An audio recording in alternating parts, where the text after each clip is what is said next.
A very good afternoon to you. Feeling so much colder as we end the week and start a new month. Wet and windy out there, turning wintry for some with sleet and snow across the highest ground. This is the earlier satellite and radar picture. Brighter breaks to the top and tail end of the country. Elsewhere, a lot of cloud and an action-packed end to the week with wet, windy, wintry conditions depending on where you are. The rain giving some sleet and snow across the highest ground of the Pennines, the Welsh Mountains, the moors of the southwest. Otherwise, lively downpours with hail and thunder rolled in for good measure. Very lively out there, and we've got brisk, gusty winds, making it feel even colder than those temperatures suggest. A bit of a bite to those winds as we head through the afternoon. A touch calmer for Scotland and Northern Ireland there, but some rain, sleet and snow for the far north of Scotland. And all of this wet, wintry weather works its way northwards through this evening and tonight, followed by hefty downpours. Again, some sleet and snow across the highest ground, turning freezing and frosty with a chance of ice and fog come dawn.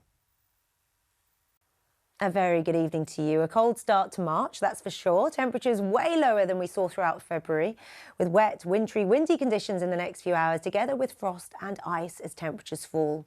An action-packed night ahead, with windy, wet conditions, wintry in places, with sleet and snow across the highest ground of northern England, northern and eastern Scotland. Some wintry weather mixed into the rain further south, particularly across the highest ground. Hail and thunder thrown in for good measure. Quite a noisy night with the gusty, blustery winds and temperatures falling away. It will be cold with frost, ice in the most prone zones, together with freezing fog patches in some locations as we head into Saturday morning. And an action-packed start to Saturday for many of us.